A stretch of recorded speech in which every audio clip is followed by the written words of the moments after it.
be alive in this land of ours. Good to drive in this land of ours.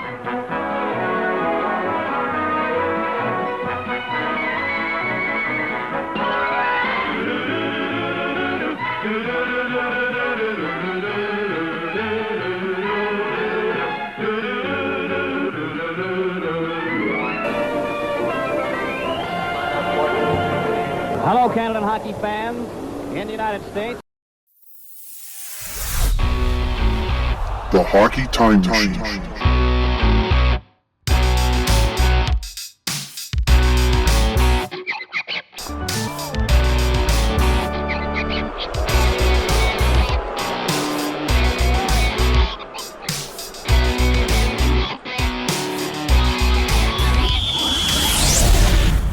Welcome to Hockey Time Machine. I'm Glenn Dreyfus. Former NHL referee and executive Bryan Lewis recorded recently on stage at the Toronto Sport Card and Memorabilia Expo. Bryan is such an engaging speaker and so quick-witted that you might overlook how thoughtful he is about the game he's devoted his life to. Like almost all future NHL officials, Bryan played throughout his childhood, at age 12 with the Little NHL team and later in the OHA. By 1961, Lewis had joined the Georgetown Referees Association. Later he'd ref in the AHL, CHL, and WHL. When the expansion Penguins hosted Montreal in their first ever game in 1967, the headlines were about John Beliveau's 400th career goal. Not mentioned was number 23 in stripes, linesman Bryan Lewis's first NHL assignment.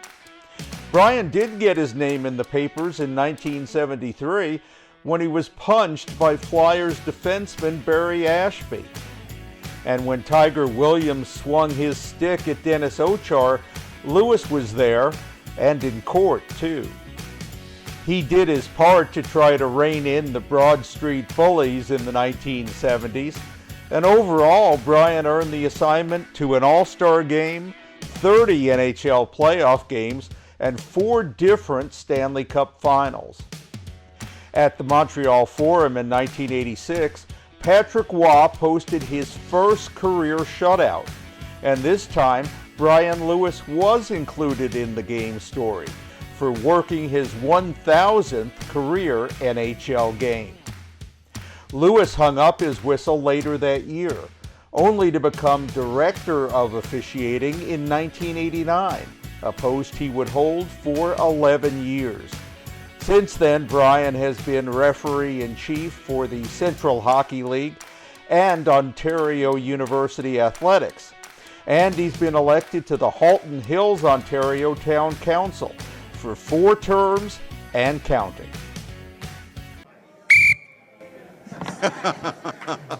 Time for puck drop. Hey, that works well. Can I have one? It's only as good as the person using it. Well, I'm Glenn Dreyfus. I'm here with Bryan Lewis, and since you're the one wearing the stripes, if I ask a bad question, you have the authority to give me 2 minutes for bad interviewing. Or I send you directly to the penalty box. If I ask a really bad question, you can eject me for interviewing misconduct. I don't think that'll happen. Okay, well, We're we'll good. see. We're good. So, Bryan, I've been reading various teams' message boards. You're a smart guy, so I've come to realize, how is it that officials are biased against all 32 teams? All they ever asked us to do in the officiating business was to be consistent. They forgot to tell us consistently good, consistently bad, so it was always our choice how we wanted to perform in any given night. So, I can tell you this, we strive for perfection every night. But you're going to dispel the myth right here and now that referees have it out for Team X, or there's been a league directive to favor Team Y. I can answer that very simply in 2 words, not true. Okay. So why did you want to be a hockey official? because I couldn't make it as a player. All right, it's very simple. I tried out for 2 junior A teams and played a couple exhibition games, and they said, thank you very much, there's your bus ticket to go back home. And I thought then, it was an opportunity to remain in the game. I was doing minor hockey. This just happens to be my 64th year of either wearing a striped shirt or caring about people that do, and it started a long time ago. And quite frankly, it was an opportunity to put down a hockey stick, which I couldn't use very well, and pick up a whistle, which I've accused of not using it very well, but yet I thought I did okay. And some other people thought so too. Well, I'll put it this way.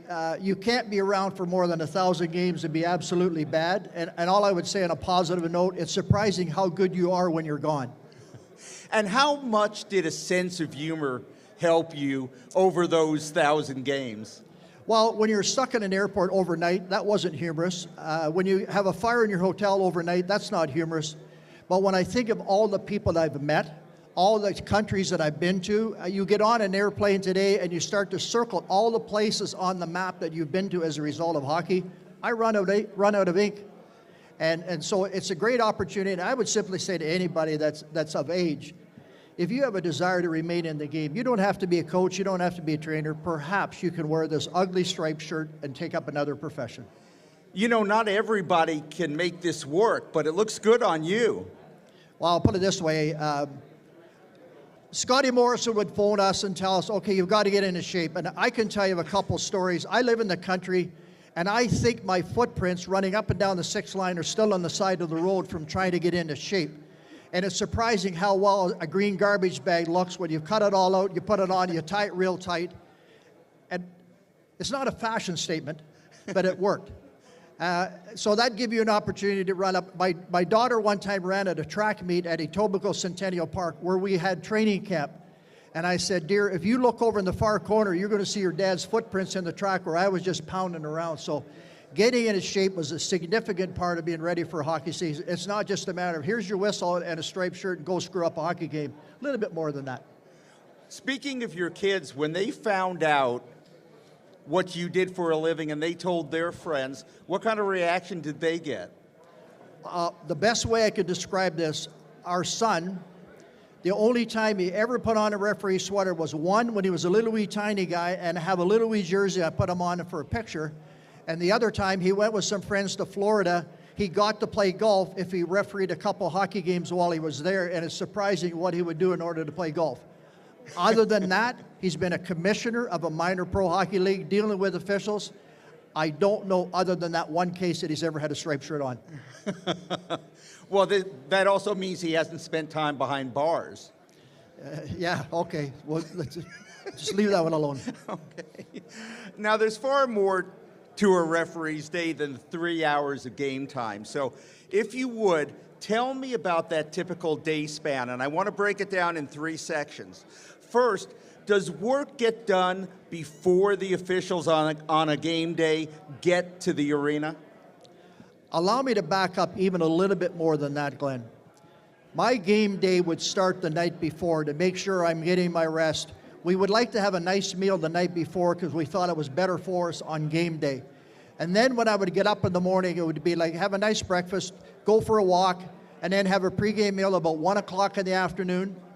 And then we take another walk or take a nap, perhaps go through rules bulletins. You didn't need your boss, who at that time was Scotty Morrison. I didn't need a phone call from my boss to say, hey, this is going to be a tough game tonight. If you knew you had, I'll use an example, New York Rangers and New York Islanders, I didn't need a phone call to tell me, be ready, that you had to go to work. I knew that. So the idea would be is let's get to the rink in plenty of time, do some stretching in the dressing room, perhaps a little bit of, I'll say, ball throwing around in the hallway, just to get ready. And then we had to hit the ice before the teams were out there, and that was our opportunity to skate around the rink and just be ready. So my pregame started the night before, and my pregame then, or my postgame would be after the fact. If I had a game that I called routine, I would just go have a bite to eat and maybe an adult beverage and call it a day. If I had a game that was very difficult, I am sitting there till maybe 2 o'clock in the morning writing out reports, which I absolutely detested, but yet the league said you had to do it. So we had to detail everything. So the game started the night before, and it may end up hours after the game is over. Let's talk about that middle. You arrive at the arena about how many hours before game time, and then what happens between then and puck drop? I would be at the arena about an hour and 15 minutes in advance. I may walk around the rink just to relax and get the mood of the building. And then I'm generally in my dressing room at least 45 minutes, maybe an hour in advance. And then we're talking about, at that time was 2 other officials, we're talking about pregame preparation. We're talking about what we could maybe be looking out for just to be ready. So it starts the mental process of that game at least from that rink 45 minutes before the game starts. Allow me this. I've just had a bag brought to me. I want to show people, Scotty Morrison was a tough boss. He would send out our sweaters and say, I want you to get down and fit this. So I just want you to see my sweater. I thought this was a little bit extreme that I had to wear, but we got her done. Actually, my late mother-in-law took one of my sweaters and cut it down and did this. Every one of my children and grandchildren have been photographed in this picture, and out of that, I've even lent it to some hockey teams that they've used it. So it comes with a lot of fond memories. It comes with a lot of indication, a lot of blood, sweat, and tears. But we used to say NHL just meant no home life. But how true it was. But anyway, that's my preseason conditioning right here. Well, Bryan, the thing you have to remember is do not dry that with the hot cycle. You have to use warm or cold. Just, if you want to talk about laundry for a referee, not every hotel we stayed at had laundry services. Your sink and your bathtub were your washing machines. After a game, you'd come back, you did all what you had to do with your underwear, your sweater, everything that was soaking wet. And then your drying rack was every lamp that you had in the room that you could spread over the top. And then you had to put your skates there as well to get dry. Why? Because you had to put them on again the next day. And so our laundry services was nothing fancy in those days, I can guarantee you. You mentioned the reports that you had to write. Now, you've been in the middle of this maelstrom for 3 hours. Selesky now has to cool, as I would think he's got to read that Bryan Lewis is not going to take any nonsense, and he's looking right at Selesky now, who's the instigator, and Stealing trying to draw him, and both of them are going off. How did you even remember what happened during the game? You got a copy of the penalty sheet. And then your memory, it's easy to remember those things that are ugly. All right, and when you're sitting there writing out ugly reports, you could recall quite vividly. You got to remember, we did it as a team, so it'd be myself and 2 linesmen discussing, and just at that point, I'll give you one classic example. The worst game I ever had was Philadelphia Flyers. Seems strange we talk about them. Philadelphia Flyers at Oakland Seals, and it was WW3. It was in the days of bench emptying brawls. We were at least 2 o'clock in the morning. No chance for beer, no chance for bite to eat, no chance for Coke, nothing, and just writing reports for hours. And then you had to get up on an airplane, or go on an airplane the next morning. I went to Vancouver. Who's playing? Philadelphia Flyers. To which the spare goalies were skating around before the game. He says, hey, Louie, don't worry about it tonight. They got seat belts on the bench. We can't get off. I just felt so much better. Maybe they should have been installed on all the benches in the 70s. Or maybe if we had a device that we could set up that, you know how you break the thing, break the wire and the electric modes go off, that perhaps for some of those people that should not have been on the ice, that perhaps there was some electric device that kept them on the bench. You mentioned that was the era of the full-scale brawls, sometimes 38 guys on the ice. And that is one way I think you guys had it tougher back in the day as officials than the officials of today, when they don't allow battle royales. Those are left to just the pro wrestling rings. So did you have a strategy for the mess? Because I remember, for instance, one referee called one time for the national anthem to be replayed because he thought it was the only way to stop guys from killing each other. I never got to that point. And I never called for police on the ice and all those that you think might happen. Probably this is where we're wrong in terms of what we did. And I say wrong. I can tell you of officials who had broken arms, torn up knees, broken jaws from going in and breaking up fights, trying to protect the athlete. So at the moment that there was a disadvantage, our linesman would be in quick. Why? To protect that guy that's at the disadvantage. And sometimes it's to his disfavor. And so I simply point out is their idea is player safety. The heck with official safety. It was player safety, and that would be one of the more significant parts that we'd play during an altercation. Was it your policy when the bench is cleared, you'd have to stay back and be an observer? Because there's no way you can bring order until those guys decided they were done dancing. Traditionally, we would talk to certain people on the ice that would be an asset to us in terms of getting their team members to stop.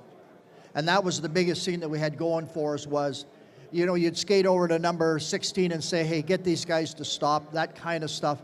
Because you're right, 2 linesmen and 1 referee. And I would stand there. We had a riot pad, a little wee tiny pad. You had to write down numbers and tick marks whether they got 5 or 10 or a game or whatever have you. And then take that to the penalty box for translation. So part of my job was to stay back and observe. And the guys you really felt sorry for were the linesmen who had to get involved. And one thing that you didn't have to deal with that I think today's officials have it tougher is high definition TV, high definition video scoreboards, and super slow-mo that no human eye can match. And I think in all the sports, and maybe especially in hockey, we may be holding officials these days to a standard that is impossible for human beings. In the years gone by, and I worked in the era of Clarence Campbell, John Ziegler, Gil Stein, and Gary Bettman. And they all had their own ways of conducting hearings and all that kind of stuff. So when things were bad, it's not only the report writing, and you would stand there and say, okay, I can remember this, I can remember that, and it was a report. Very few video clips went in. Just to give you an example, this morning, I'm a referee-in-chief of University Hockey. I've already got a clip from a game last night played at Lakehead. So the communication is nothing. Years ago, you'd get a call from the president of the National League, the American League, the Central League, the Western Hockey League, say, what happened? And you described it. That was good enough. All right?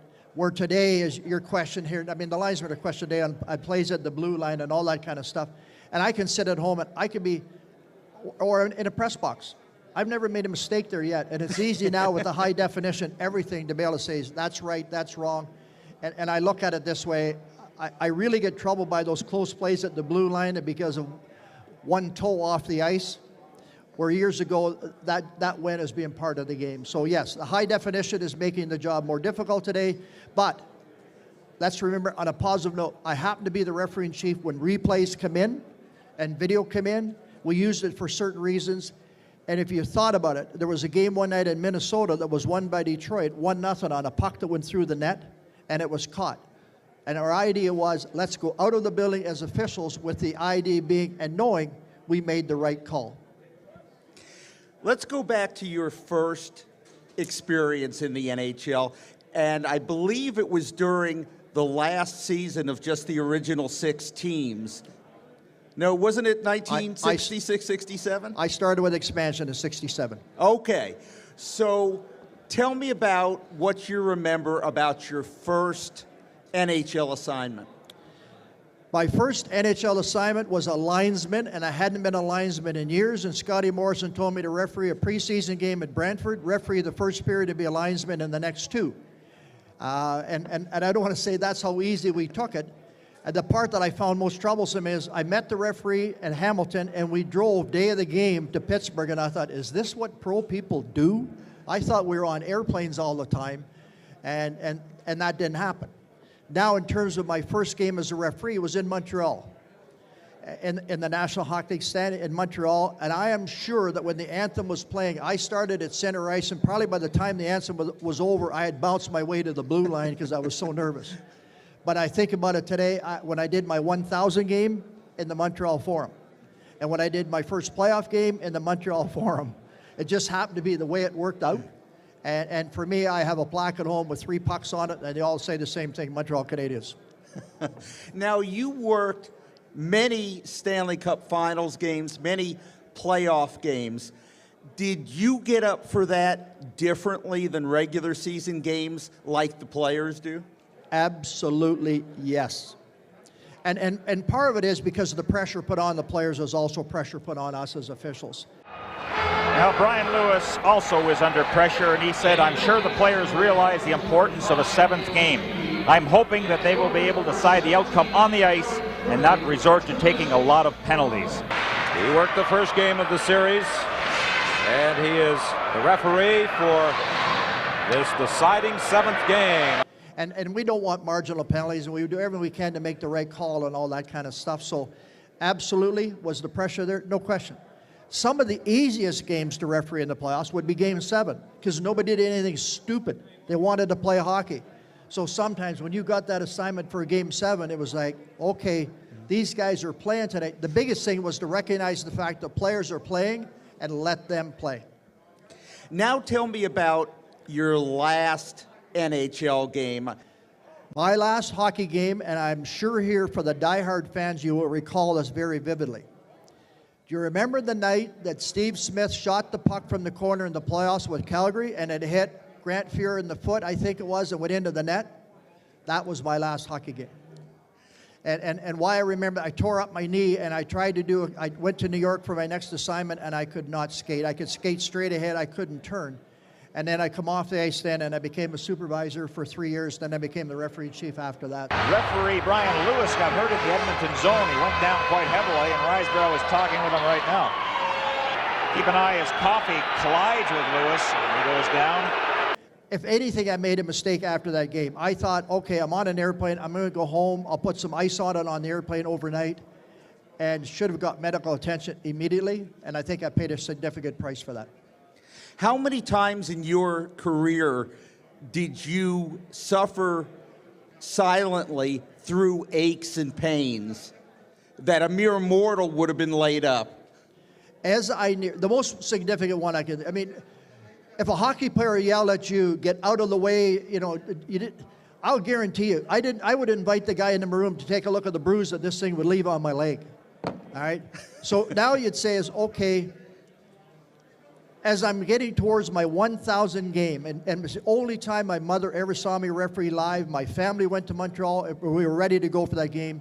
And I got smucked into the boards in New York Island and broke my wrist. I could scratch my backside with my hand because it was going in the wrong direction.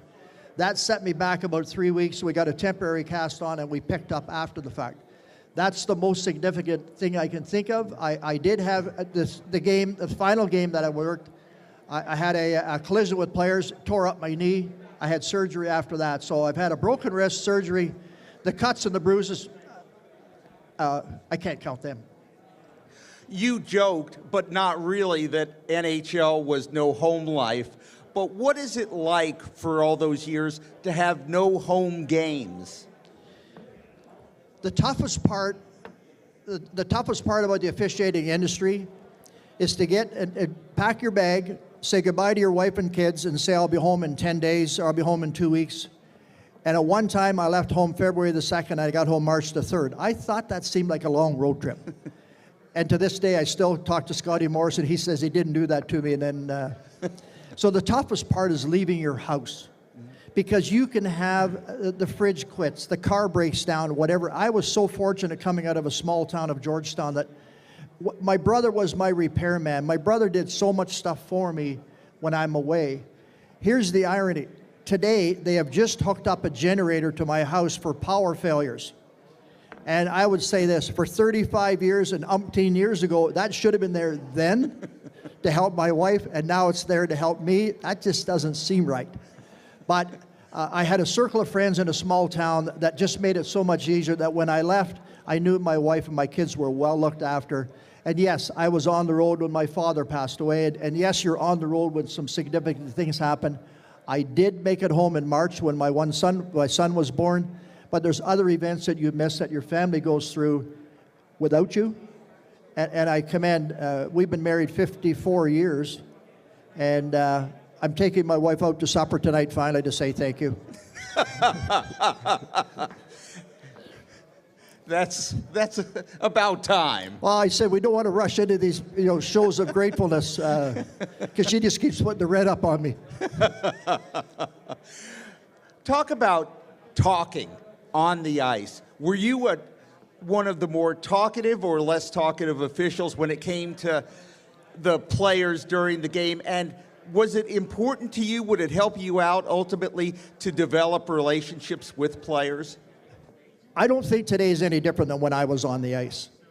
The game that you watch tonight will be filled with a lot of 1-minute penalties, all right?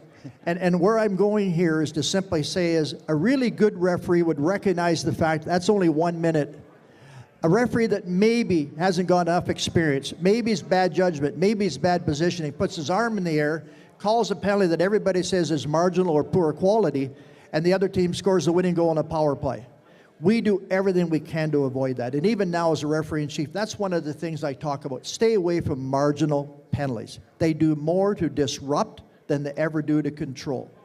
In terms of, I can't tell you how many times a player would come to me and make some comment along the line, well, the coach sent me out here to tell you about this or watch that.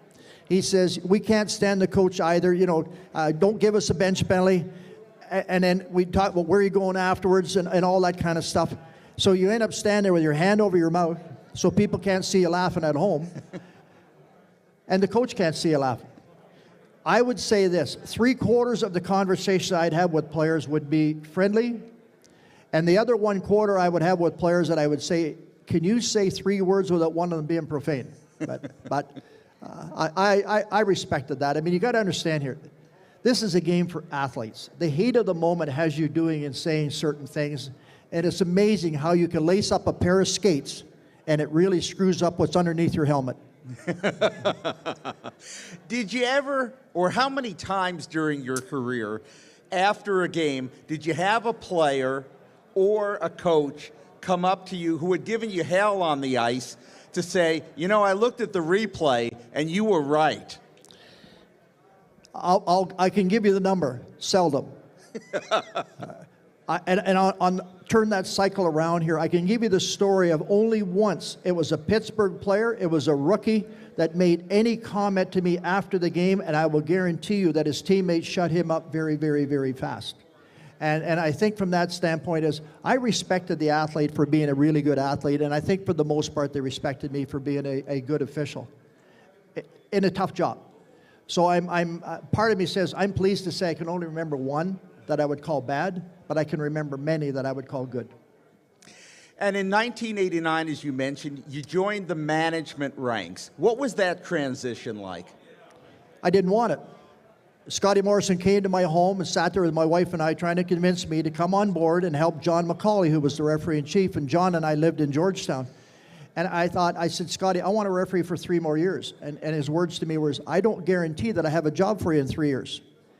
And I told him to go away and leave me alone for 2 weeks. He said, don't phone me, don't do anything. And my wife and I had a long-winded discussion as to what was the right thing to do long-term for our family.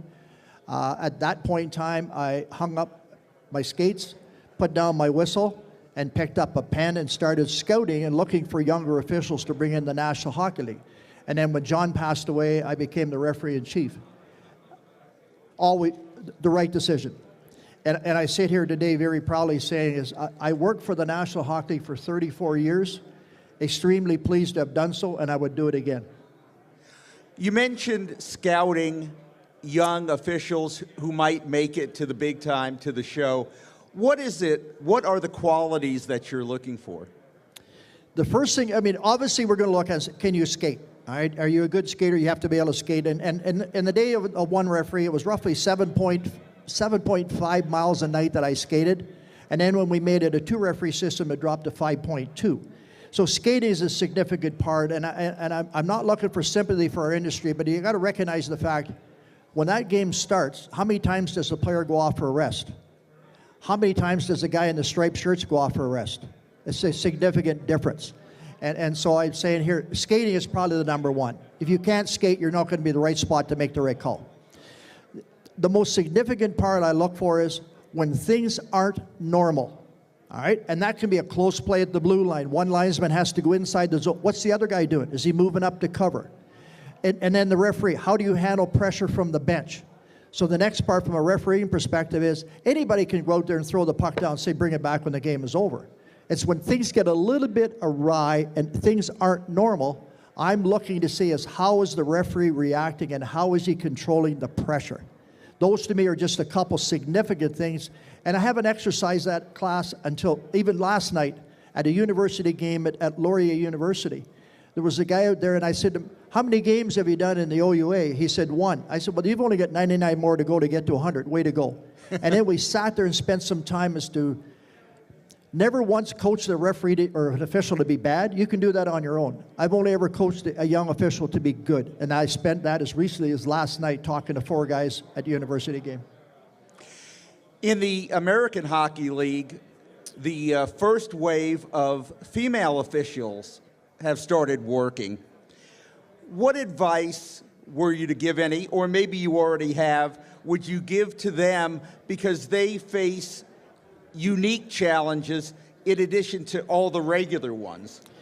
I had the opportunity to be involved in the Olympics in Nagano. And we were housed at the same hotels as the ladies work in the ladies' games. They have the same desire to be good. They have the same qualities. And I can say there's referee in hockey that may be a little bit different, but today it's closer. We commend those ladies for what they did. In fact, the lady that we had picked to work the gold medal game, we think the pressure got to her and she declined the assignment. And that's the first time that a Canadian official has ever done a game between Canada and the United States. It was a lady from Ottawa, and she did a fantastic job. So those good, I got one quick story of a totally different thing, but involving a lady. A lady wrote me a letter one day and said she wanted to take John D'Amico's job as a linesman. Perfect. And I found out that she was going to Kevin Collins' referees camp in Springfield, Massachusetts. So unbeknownst to her, I went. And I have to say, quite frankly, they said, I can't remember what her name was, and there she is. And she went on the ice, and she got on the ice. She had to hang on to the boards because she couldn't skate. I felt so sorry, but yet you commend her for the desire that she had to be able to do it. Where today, I've already received a notice of a young lady that's out in Western Canada who wants to come to Ontario to work Ontario OHA, Ontario Hockey Association games. And I'm saying, why can't she be the first one to work university games where I'm the referee in chief? So things have changed dramatically. And I look at it and say, you know what? Whether they've got a ponytail or not, these are very, very good officials. And I'm so pleased to see what's happening today. I had a granddaughter that I have in my scrap. My granddaughter wanted a referee. So we got her all the equipment, went to her very first game, and she was standing in the corner facing the boards. Her butt cheeks were facing the goalie, and I said, oh, Haley, that's wrong. She won't do that again. Well, I'll be damned, the next face-off, she did it. So I went to the penalty box, I opened the door and said, Haley, butt cheeks against the boards. Oh, yeah, Papa. So, but I'll tell you what she did after 1 year, she quit. She couldn't take the parental BS. And Hockey Canada will tell you they lose 10,000 officials a year from parental abuse. That's a significant problem in our game, whether you do or do not, whether you have a ponytail or you don't. That's a problem that somehow we have to address in our industry. I'm glad you brought that up. What was it like as a supervisor being in charge of folks who had been your peers? It was okay. I finally stumped you. No, and where I don't want to answer it in this matter, but I'm going to, because I told you, I give you honest answers. When I became the referee in chief, I can honestly say I stood at the end of the rink, not hoping, not praying, but perhaps an official would get hurt, and that would be my excuse to go back out on the ice. And I thought, I can't do that.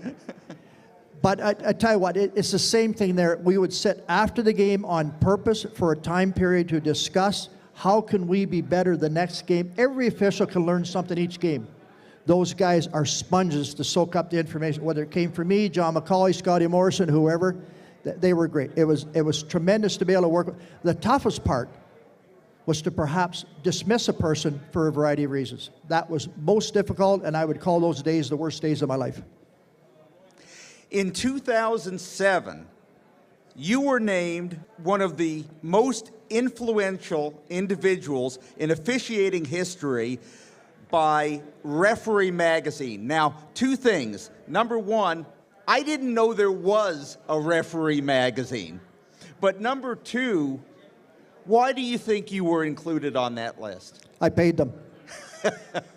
No, it's an organization and when you think about officials, it's football, it's baseball, it's hockey, it's bowling, there's so many things from the officiating perspective. I've been at their conferences, and it's amazing what they do and how they try to teach us all to be better.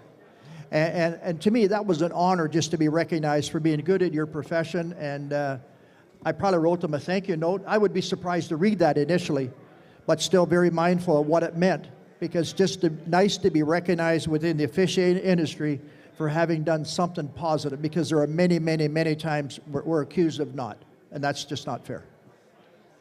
Now, you have some show and tell items before we let you go. You got pucks, you got shirts. What do you want to share with us?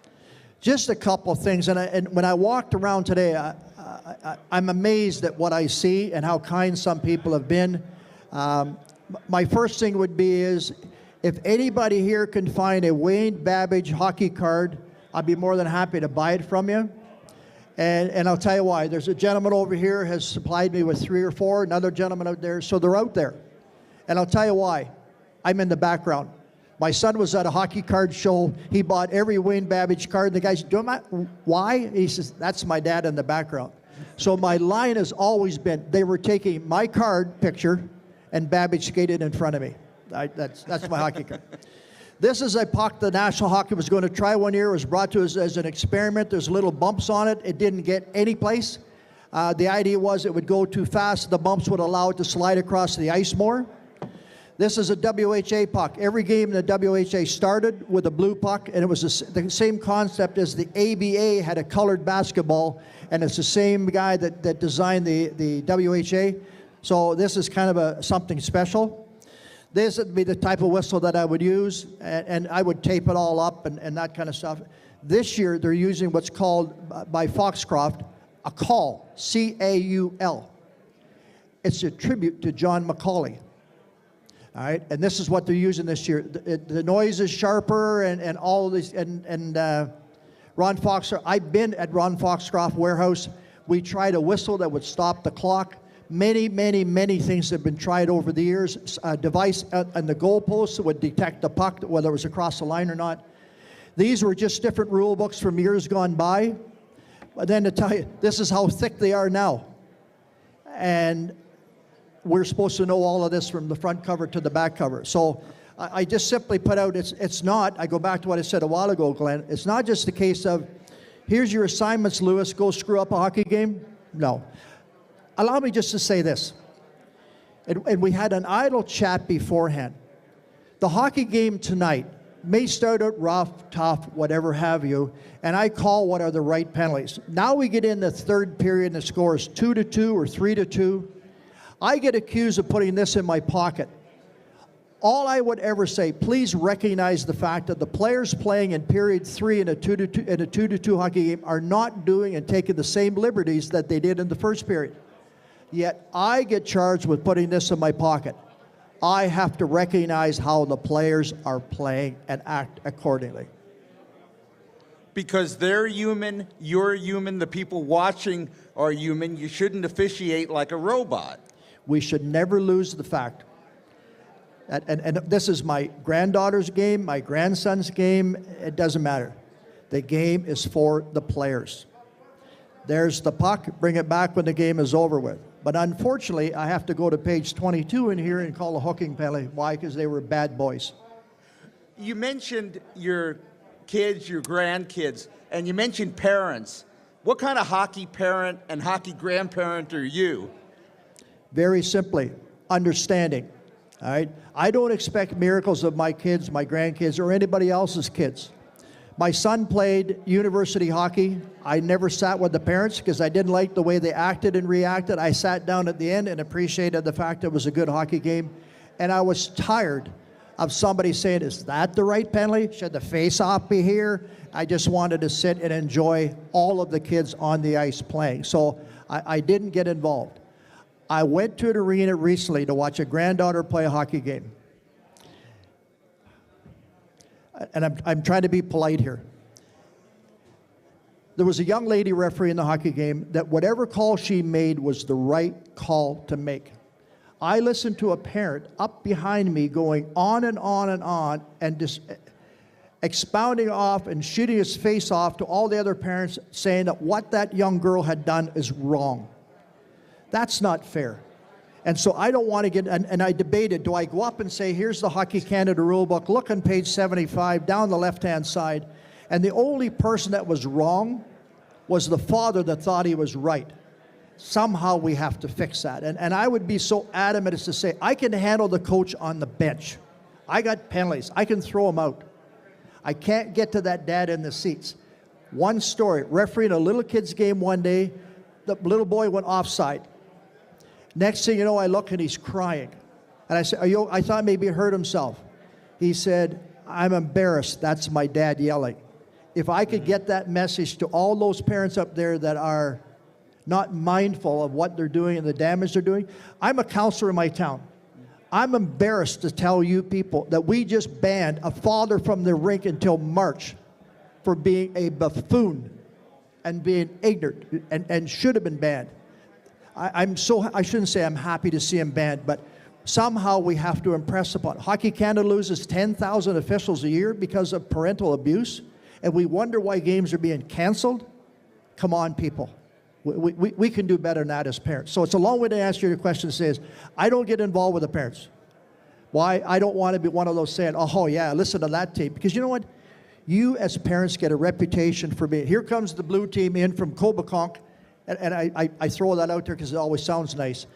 But you know what? You bring with you a reputation of being mouthy parents, mouthy coaches, and that kind of stuff. There are no secrets. Amen. I thank you for that message, because while you've told us a lot of entertaining and informative things, I think that's the most important message to take away from our conversation. And we'll close with this. You mentioned being a counselor. I guess I could only assume you felt like you hadn't absorbed enough abuse as a hockey official, so you decided to become a different kind of official, an elected one. So tell us a little bit more about that. When I retired, my wife had a cancer battle, and I said, I'm a bad dad, I'm a bad grandfather, I'm a bad husband, so I got out of this business to stay around home. And then I think at the end of the day, you say okay, does it make any sense? And it became to the point that it was just time.